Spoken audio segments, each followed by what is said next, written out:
réseaux sociaux buzz. Bakpatou, Songi Songi, Kongosa, Koromoto, Legede. Venez.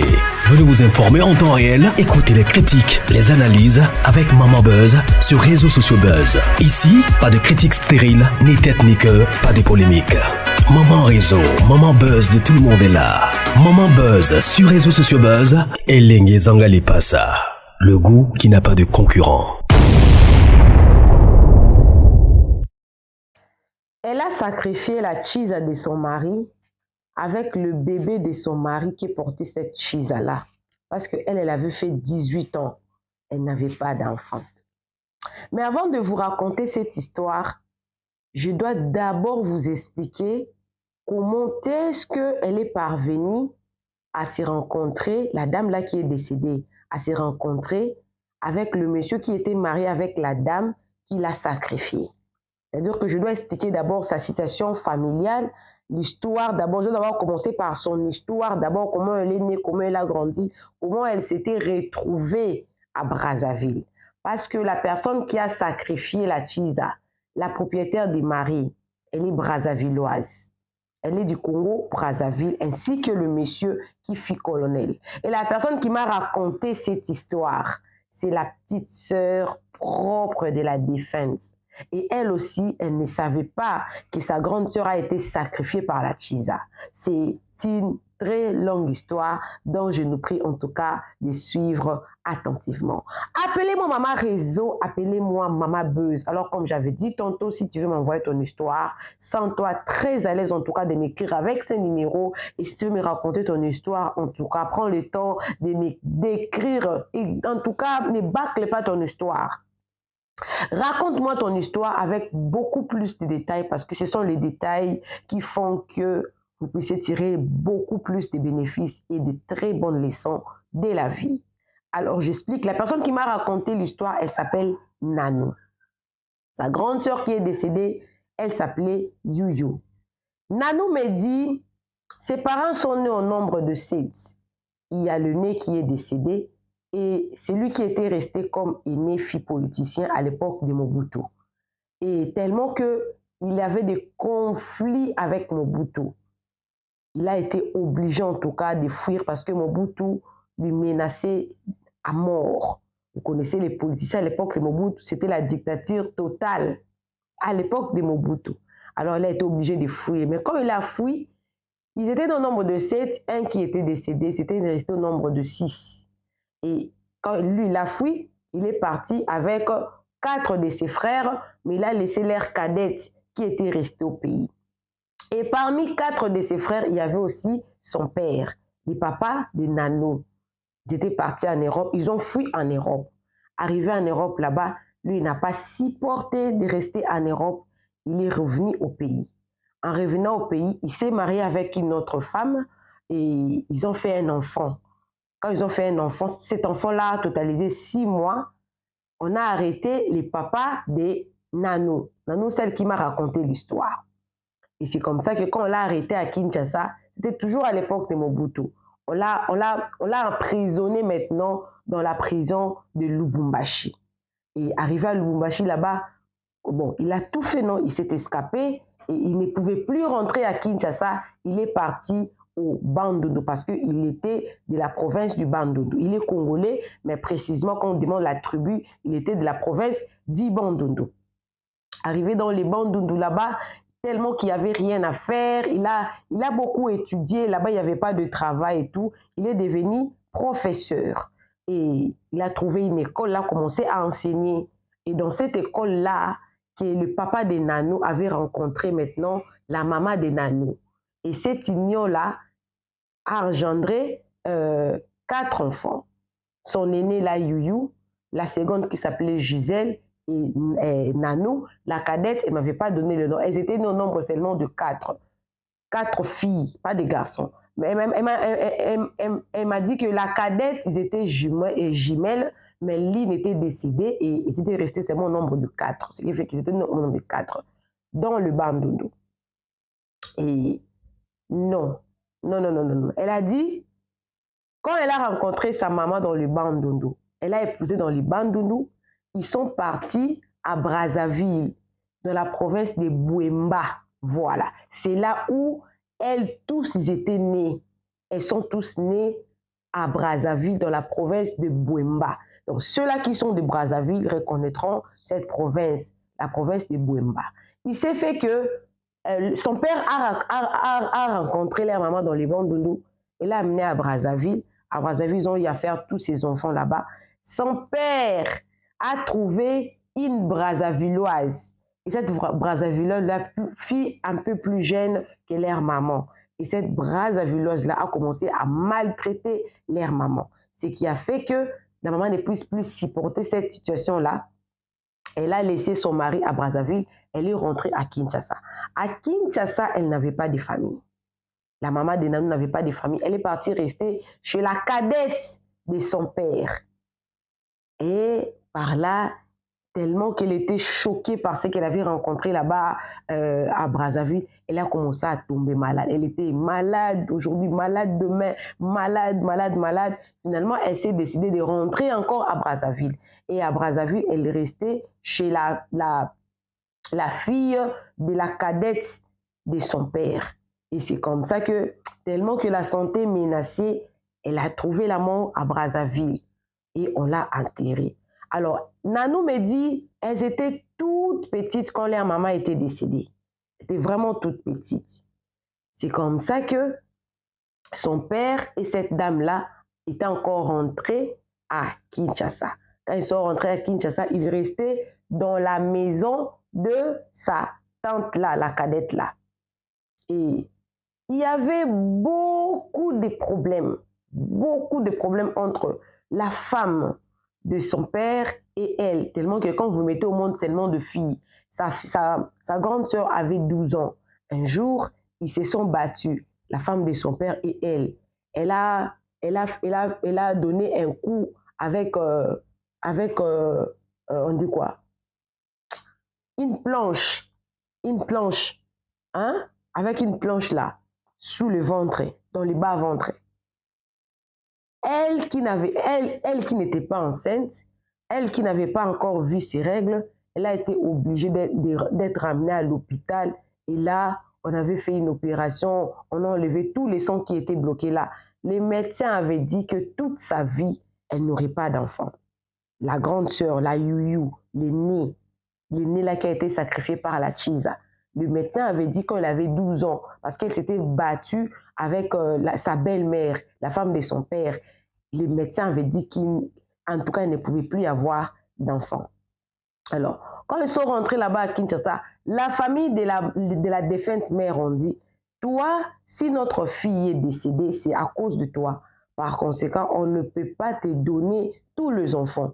Tu dois nous donner 2 enfants. Et pendant ces temps-là, la grande sœur, on avait déjà dit qu'elle ne pouvait pas avoir d'enfants. Pendant qu'elle vivait là ensemble, elle ne pouvait pas avoir d'enfants. Et par la grâce de Dieu, comme c'est Dieu qui donne les enfants, elle était tombée enceinte. C'était vraiment une grossesse. Quand enceinte ici dans la communauté africaine, c'est une honte. Mais les papas étaient tellement contents que sa fille puisse quand même tomber enceinte parce que le médecin avait déjà déclaré stérile qu'elle ne pouvait pas avoir d'enfant à cause de cet incident-là. Il s'est fait qu'elle a donné naissance, mais son père aimait beaucoup son petit-fils là. Et quand la famille, quand la belle famille, la famille du défunt mère a commencé à menacer, tu dois nous donner des enfants doivent venir rester ici dans le Bandundu, parce qu'il a dit qu'ils étaient de la tribu des Moussengele, ils étaient des Basengele, voilà. Son père a pris le 2e né, parce qu'elle fit 3e. Son 2e né, Gisèle, et la cadette, il les a envoyés là-bas dans les Bandundu. Mais il s'est fait que il y avait beaucoup de mauvaises nouvelles déjà. Ils étaient toujours malades. Ils étaient toujours malades. Ils ne pouvaient plus, même leur propre père ne pouvait plus supporter que mes enfants soient là et soient toujours malades. Elle me dit, maman, je ne sais pas, est-ce que c'est fille un piège que la famille de ma mère avait piégé à mon père? On ne sait pas. C'est comme ça que mon père avait pris les fils de ma grande sœur, Youyou. Comme il aimait beaucoup, il était parti récupérer nos 2 sœurs qui étaient parties là-bas dans les Bandundu. Elle me dit, maman Beuse, ça n'a même pas fait 1 semaine. Nous avons reçu la nouvelle que notre papa était décédé. Et la famille devait tout faire pour amener la grande sœur que j'ai suivie après, et puis notre cadette, et puis le fils de notre grande sœur aînée, Yuyu, la personne que je vais raconter maintenant son histoire. C'est comme ça qu'ils étaient rentrés, ils étaient restés chez la tante. Mais c'est fait que vous êtes orphelins des pères et des mères. Il y avait beaucoup de problèmes. Toi, tu n'es non seulement là, mais tu es avec ton enfant. Un jour, la tante Anaïma, il les a chassés de la maison.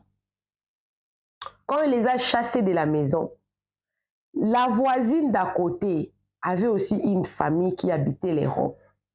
Pendant ce temps-là, ils étaient en vacances au Congo. Pendant que ces événements-là passaient là, les voisins voyaient et puis la famille qui était venue de l'Europe était là. Il les a chassés, mais étant en incapacité de les aider, ils étaient restés chez une autre voisine dans le même quartier. Quand la famille, là, les vacanciers sont rentrés en Europe, elle a demandé à la famille, quels sont devenus ces enfants-là qu'on avait chassés chez leur tante là-bas? Parce que quand on les avait chassés, ils ne savaient pas où aller. Ils étaient partis à la police. Mais vous savez, la police congolaise, ne pouvant rien faire pour elle.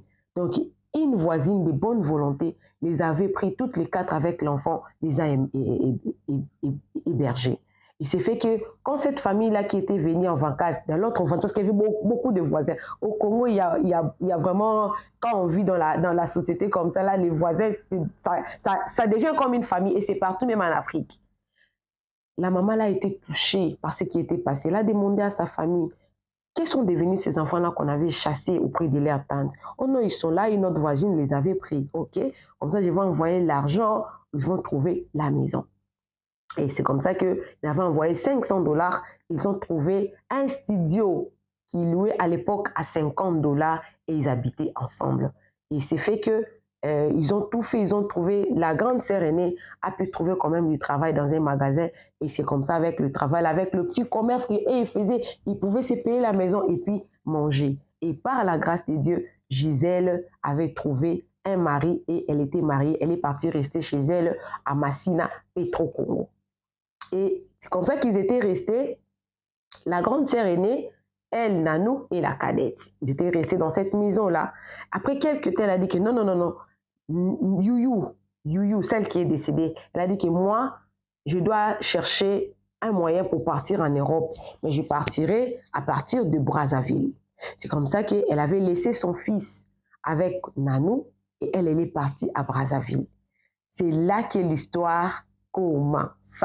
Alors, j'aimerais rappeler à ceux-là qui disent que moi, je raconte des mythes, des bobards, mes histoires sont infondées. C'est que je suis tellement intelligente. Comment je peux raconter une histoire comme ça depuis que j'avais commencé de parler 10 minutes sans réfléchir? Parce que c'est une histoire fondée. Pardonnez-moi. Les histoires que je raconte ici me font rencontrer avec beaucoup de personnes. Et ces réalités-là, plusieurs personnes se retrouvent. C'est mon travail. Je ne sais pas pourquoi Dieu m'a mis à cœur de raconter ces histoires. Si tu n'as rien à écrire, n'écris rien. La fois prochaine, je vais commencer à faire monter les commentaires avec les noms. Et c'est comme ça que je vais commencer à humilier des gens. Parce que moi, quand je viens ici, je n'insulte personne. Je raconte mon histoire et je conseille avec le paix de la sagesse que Dieu nous a donnée. Je vous en supplie, ça c'est la dernière fois. Merci beaucoup. Je disais que c'est là que l'histoire commence. Quand elle est arrivée à Brazzaville, elle était toute belle. Elle s'est rencontrée avec un colonel. Et ce colonel-là, ça faisait 18 ans qu'il vivait avec sa femme. Il n'avait pas d'enfant. Mais le colonel-là n'était pas pauvre. Le colonel-là avait beaucoup de boutiques qui vendaient de la nourriture et des pharmacies. Parce qu'il fit colonel. Et quand le colonel s'est rencontré avec la grande sœur, ça n'a pas pris beaucoup de temps. La grande sœur fit tomber enceinte. Et le colonel était tellement content parce que c'était pour lui la première fois que au moins une femme soit enceinte de lui. Mais ça coïncidait tellement mal que il a été mité dans une autre province. Et dans la province qu'il a été mité là, il n'y avait pas de téléphone parce que c'était dans la brousse. Et le monsieur là, le colonel, tellement qu'il avait des boutiques et de pharmacies, il avait ordonné à ces travailleurs-là de commencer à donner de l'argent à sa femme jusqu'à ce qu'elle allait accoucher, le temps pour lui de revenir à Brazzaville, dans la capitale. C'est ce qui était fait. Et en allant prendre de l'argent dans la pharmacie ou dans la boutique, là, vous savez, avec le travailleur, les échos ne manquent pas. La femme du colonel, là, quand elle a appris que son mari avait engrossé une fille en dehors d'elle, elle a renvoyé tous ses employés. Elle les a renvoyés tous. Et elle a remplacé. Il s'est fait que la dame là n'avait plus accès à avoir de l'argent comme le monsieur l'avait laissé, avait recommandé à ses travailleurs parce que la dame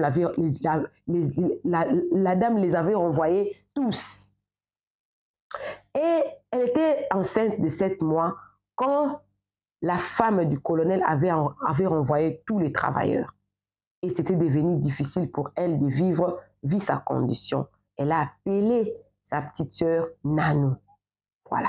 Quand elle l'a appelé, elle a dit que regarde, tu connais que je suis avec un colonel, la vie avait un peu changé, mais c'est fait que depuis un temps, il est parti en brousse, il n'y a pas de contact avec le téléphone et tout. Alors, je suis déjà enceinte de 7 mois, je n'ai encore rien acheté. Est-ce qu'il n'y a pas moyen que tu puisses m'envoyer quelque chose pour ma survie? Elle a envoyé quelque chose. Quand la grossesse a totalisé 8 mois, la grande sœur a demandé à la petite sœur, Nanou, celle qui m'a raconté l'histoire, est-ce qu'il n'y a pas moyen que tu cherches un moyen que tu viennes me rejoindre parce que bientôt là, je vais accoucher. Mais si tu as un peu d'argent, please, achète-moi, fais-moi la layette là-bas au pays, amène-moi quelque chose parce que bientôt là, je vais accoucher. Le temps pour la petite sœur de se préparer, arranger tout pour la rejoindre à Brazzaville. Un jour, ça n'avait pas pris une semaine. La grande sœur l'appelle. Oh non, ne viens plus. J'ai déjà accouché. Ah, comment va l'enfant? Oh non, l'enfant est décédé. Comment? Oh non, j'étais seulement dormi la nuit comme ça, sans le savoir. J'ai vu l'enfant était déjà sorti. Oh! Quand j'ai commencé à crier, les voisins sont venus, on m'a amené à l'hôpital, le bébé était déjà décédé. Mystérieusement. Mystérieusement. Et la petite sœur Nano a dit à sa sœur Youyou, pardon Yaya, je te connais, tu n'aimes pas beaucoup prendre des médicaments.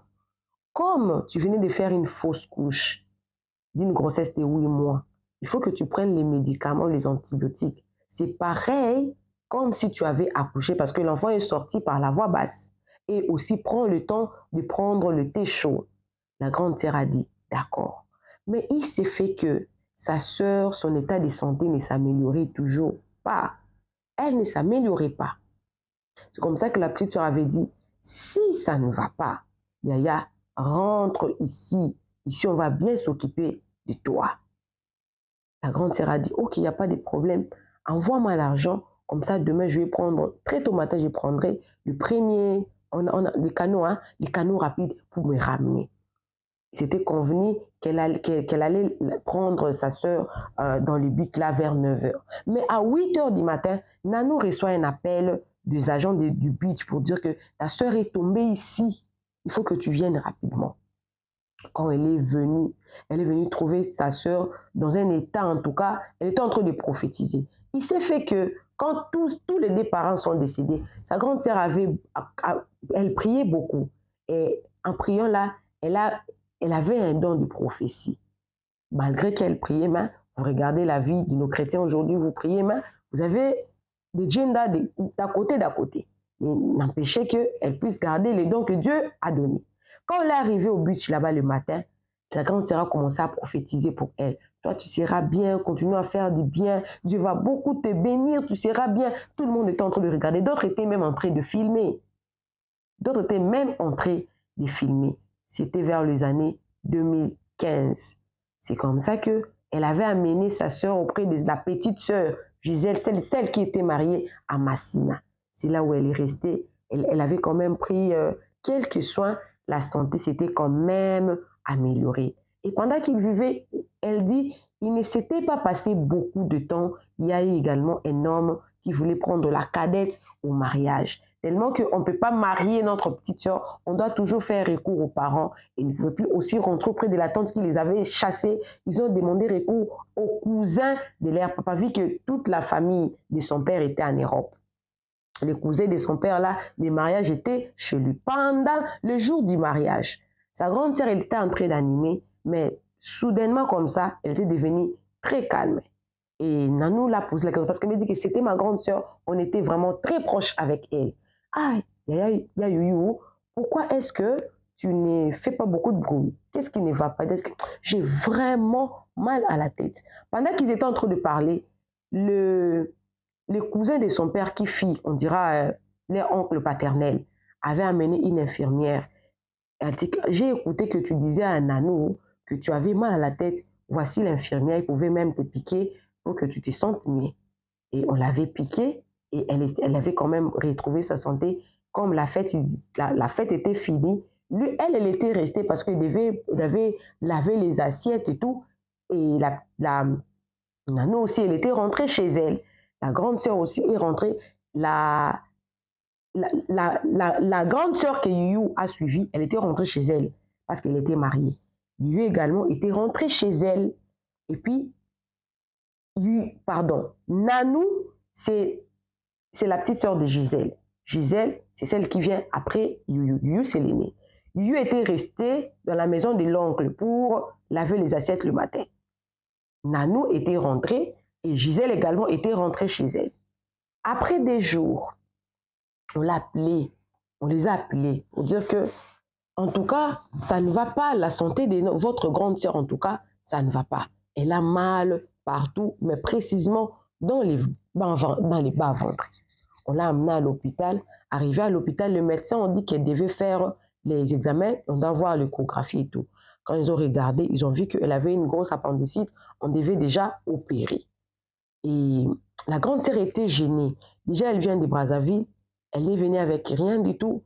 C'était le petit sœur qui prenait soin d'elle. Elle était du coup gênée pour dire que le médecin avait demandé $180 pour l'opération. Et elle était gênée pour dire que, moi je viens, à peine le mariage était passé là-bas, vous prenez mon fils en charge, et moi encore. Et puis Nanou et Gisèle ont dit, Yaya, vous êtes notre grande sœur, on va se débrouiller, on va chercher l'argent là dans 48 heures, on va vous opérer. Et c'est ce qui s'était passé, ils ont cherché l'argent, ils ont remis au docteur, puis le docteur avait promis qu'ils allaient opérer le lendemain matin.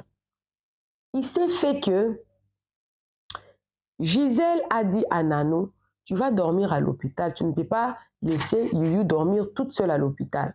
Toi, ta maison, elle est fermée. Il n'y aura personne qui va entrer là-bas. Et on ne peut pas laisser notre grande sœur à l'hôpital comme ça, toute seule. Toi, tu pourras rester avec elle. Moi, je rentre. Tellement que le médecin dit qu'ils vont faire l'opération demain matin. Moi, je viendrai seulement demain matin. C'est comme ça que Gisèle était rentrée chez elle. Youyou et Nanou étaient restés à l'hôpital. Et elle avait mis avec son téléphone, dans la chambre, il y avait des lits. Elle a mis avec son téléphone une chanson chrétienne, elle était en train de chanter. La grande sœur chantait, elle aussi chantait. À un moment donné, elle a écouté, silence total, parce qu'elle avait fermé ses yeux, elle chantait les yeux fermés. Et à un moment donné, elle a écouté, il y avait silence vraiment dans la salle et tout. Elle a ouvert les yeux, elle a vu sa grande sœur avait fait une crise. C'était sous forme d'une crise d'épilepsie. Elle a pissé sur elle, elle a tout fait sur elle.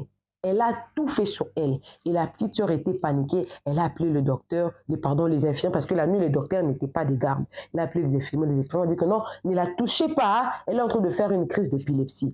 Et puis la petite sœur dit, une crise d'épilepsie commence quand vous êtes enfant. Crise d'épilepsie, brusquement comme ça. Elle a douté vraiment. Et du coup, sa sœur s'est réveillée. Elle dit, j'ai fait tout sur moi. Il n'y a pas de problème. Elle est partie. Elle s'est lavée. Elle s'est lavée toute seule. Elle s'est lavée toute seule. Elle a lavé les pannes là qui étaient abîmées avec les matières fécales et tout. Elle a lavé tout. Elle a demandé à sa petite sœur d'aller étaler et elle est rentrée pour dormir. Il s'est fait que au milieu de la nuit, sa sœur a fait cette crise-là plus de 30 fois. Plus de 30 fois. Parce que ça n'avait pas pris du temps. Elle a encore fait une crise une deuxième fois. Elle a pissé sur elle. Elle s'est encore réveillée. Donc, toute la nuit, elle ne faisait que faire de crises. Les infirmiers ne pouvaient plus rien faire. Elle est en train de faire ses crises. Nous, on dort. On va se retrouver le matin. Et le matin, par la grâce de Dieu, elle était réveillée un peu bien. Quand le médecin est venu, parce que l'opération, normalement, ça devait se faire le jour-là. Elle a posé la question, comment vous êtes dormi aujourd'hui? La petite sœur a dit, non, on n'a pas bien dormi. Regarde, elle a fait de crise toute la nuit. Je ne sais pas comment vous allez faire cette opération-là. Pendant que le médecin était en train de parler avec la grande sœur, elle a fait une crise parce qu'elle était dehors. Quand elle a expliqué au médecin qu'elle a fait une crise toute la nuit, le médecin l'aurait pris dans son bureau séparément pour essayer de parler avec elle. Pendant qu'elle était en train de parler avec le médecin, elle a encore fait une autre crise. Et c'est fait que la crise avait pris une autre allure jusqu'à ce que le médecin décide pour dire qu'on va la laisser même 2 jours pour stabiliser sa situation. Si on voit qu'elle ne fait plus de crise, en ce moment-là que nous allons opérer. Il s'est fait que la crise avait continué jusqu'à ce que la grande sœur se mette en coma, qu'elle devienne le guim. Elle est arrivée jusqu'au 3e stage du coma. Jusqu'au 3e stage. Elle a fait 1 semaine dans le coma. Et la petite sœur était toujours avec elle et ils étaient justement en train de regarder sa respiration. Et du coup, elle s'est réveillée, brusquement comme ça, elle s'est réveillée. Elle a enlevé les sondes et tout, et puis elle a commencé à parler. Tu sais, je ne suis pas malade. Je ne suis pas malade, mais on veut me tuer. Oh, qui veut te tuer? On veut me tuer. Il faut beaucoup prier pour moi. On veut me tuer, mais je ne suis pas malade. Et tellement qu'elle était paniquée que sa grande sœur puisse faire 1 semaine, ensuite qu'elle soit réveillée brusquement, elle est partie, elle est en courant pour aller appeler les infirmières. Quand les infirmières sont rentrées, sa grande sœur était rentrée encore dans le coma. Et les infirmières ont cru, oh mais non, tu nous mens ou comment? La personne ne s'est pas réveillée, mais j'avais remarqué que les sondes étaient enlevées. Ils ont remis les sondes et c'était comme si rien ne s'était passé. Après un jour, la grande sœur, elle est encore réveillée. Bon, elle n'est pas réveillée. Pour la seconde fois là, quand elle s'est réveillée, sa petite sœur était rentrée à la maison pour se changer et tout. Elle a reçu un appel auprès des infirmières que ta grande sœur s'est réveillée, mais elle ne veut que parler avec toi seulement. Et quand elle est venue à l'hôpital, la grande sœur est en train de regarder tout le monde, elle ne pouvait pas parler. Elle a demandé à tout le monde de sortir, elle ne voulait que parler avec sa petite sœur là. C'est comme ça qu'elle a commencé à parler. Elle a dit, je ne suis pas malade, on cherche à me tuer, je vais mourir, on est en train de me tuer, je vais mourir. Et la petite sœur était maintenant sérieuse, elle a posé la question, qui veut te tuer? La grande sœur a donné quelques noms de membres de leur famille. Mais à la fin, elle a donné le nom de Florie. Et puis la petite sœur a dit, Florie, c'est qui? C'est Florie. Elle a dit, oh, toi tu ne connais pas Florie? La petite sœur a dit, peut-être ma grande sœur a commencé à perdre un peu la tête parce que les comans, les crises, elle avait un peu, la grande sœur avait un peu perdu sa tête. Elle était devenue comme une folle.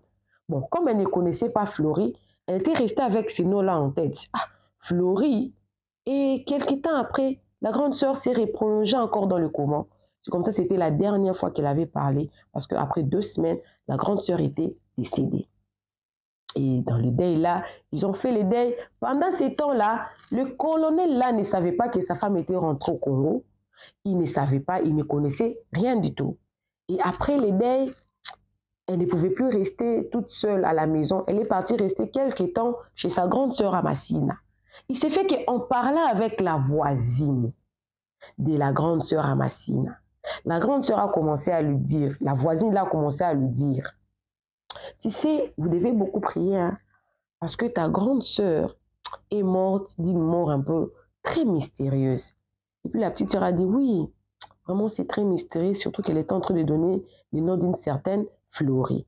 Et puis la voisine a dit, oh, Florie, oh, toi tu la connais pas? Elle dit, non, non, non, non, je ne connais pas Florie. Oh, Florie, ta grande sœur était en train de me raconter l'histoire. Voici l'histoire. Écoutez-moi très bien. L'histoire était que quand la femme du colonel a appris l'existence de Youyou, qu'elle était enceinte de son mari, qu'elle partait prendre l'argent dans la pharmacie, parfois dans la boutique, avant de renvoyer tous ses employés. Elle avait parlé à Youyou. Elle lui a dit, comme moi, je n'arrive pas à faire un enfant. Mon mari t'a engrossé. Ne pense pas que tu mettras cet enfant-là au monde. Je partirai chez ma marabout, la maman qui fait en sorte que je me tienne ces mariages. Tu penses que c'est pour rien que j'ai pu maintenir ces mariages pendant 18 ans? Tu penses ça? Je partirai là-bas. Je vais te jeter un sort. Tu ne vas pas toucher cet enfant. Mais aussi longtemps que tu resteras ici à Brazzaville, tu ne verras jamais ton corps être en bonne santé. Mais tu ne mourras pas. Aussi longtemps que tu seras à Brazzaville, tu ne mourras pas. Tu seras toujours malade. Il n'y aura pas un seul jour, pas une seule journée que tu vas te réveiller en bonne santé. Mais si tu fais la tétitesse de quitter Brazzaville pour rentrer dans ton pays, c'est là que tu mourras. Et la grande sœur, quand elle était rentrée au pays, elle n'a jamais rien dit à sa famille, ni même à ses sœurs. Elle n'a jamais rien dit. Voilà pourquoi, et la femme de ce monsieur-là, elle s'appelait Florie. Mais, par une personne inconnue, la voisine de la grande sœur Gisèle, quand elle s'asseyait, elle racontait tout à elle. Peut-être elle voulait que, peut-être si elle partait, si elle mourait, peut-être la voisine pouvait rencontrer, leur dire qu'est-ce qui s'est passé exactement. Et la petite sœur a beaucoup pleuré. Aïe, aïe, aïe, pourquoi tu n'avais pas parlé? Tu avais parlé. Elle a quand même trouvé une solution. Mais quelque part, elle a compris, peut-être sa grande sœur, sa tête aussi, on avait détruit sa tête. Parce qu'elle était devenue comme une folle. Des fois, elle parlait, elle disait des choses qui n'avaient pas de sens. Parce qu'elle avait toujours mal à la tête, comme le jour du mariage de leur cadette. C'est comme ça que le jour-là même, quand Nanou a essayé d'appeler le numéro du colonel, le numéro a passé. Ah, Kalo, allô, comment? Ah, où est ma femme? J'étais rentrée, je ne la vois pas, elle est partie. Où est ma femme? Elle est où? Elle se porte comment et tout? La petite sœur a fait semblant. Ah, elle va bien, mais elle m'a seulement demandé, elle s'est déplacée. Parce qu'elle avait acheté les unités depuis longtemps, ça fait beaucoup de temps qu'elle essaie de t'appeler, ton numéro ne passe pas. Oui, je l'avais dit que j'étais en brousse, je viens à peine de rentrer et on m'a dit qu'elle était rentrée au pays. J'ai besoin aussi de savoir comment elle va. Elle m'a dit, elle va bien, elle s'est déplacée, mais elle m'avait demandé si je réussissais à t'appeler, à te joindre, que je puisse te demander si tu peux demander à son amie Florie de lui faire suivre ces histoires qui étaient restées là-bas à Brazzaville parce qu'elle était rentrée dans la précipitation. Et le monsieur a dit, Florie, Florie. Florie n'est pas l'amie de Youyou. Florie est ma femme. Comment ça s'est fait qu'elle te demande de dire à Florie de te faire suivre ces histoires? C'est comme ça que Nanou a commencé à expliquer au monsieur. Elle dit que ma grande sœur est décédée. Mais avant de décéder, elle est décédée avec le nom de Florie dans sa bouche. Pour dire que Florie lui menaçait de lui tuer. C'est avec ce nom-là qu'elle est décédée avec. Et aussi, notre voisine nous a appris que votre femme l'aurait menacée qu'elle partira chez les féticheurs pour lui jeter un sort. D'ailleurs, ta femme, ta copine avait perdu la grossesse mystérieusement. Mais avant de décéder, elle citait le nom de Florie, qui est votre femme, comme vous venez de confirmer. Et puis elle dit, ah, Florie, moi je ne la connais pas avec ces histoires de marabout et tout. Mais laisse-moi aussi le temps. Je veux aussi entrer en contact avec le marabout, un autre féticheur. Aller demander aussi savoir si c'est vrai que ma femme a fait du mal à ta sœur. Et Nanou me dira que c'était la dernière fois qu'elle a parlé avec le monsieur, puisque le monsieur n'y rappellera plus jamais à ces numéros-là. Et elle me dit, je ne sais pas, est-ce que le colonel-là était aussi complice de sa femme ou non? Point d'interrogation. En voici l'histoire. Donc la Chiza a sacrifié et la Chiza et le bébé de son mari parce qu'elle ne pouvait pas donner à son mari un enfant pendant 18 ans. Et pour maintenir son mariage, elle partait chez les féticheurs pour aveugler son mari pour qu'elle reste dans le mariage. Voilà l'histoire. Appelez-moi Maman Réseau, appelez-moi Maman Buzz. Alors si tu veux m'envoyer ton histoire, sens-toi très à l'aise. Écris-moi avec ces numéros. Raconte-moi l'histoire avec beaucoup de détails, comme là.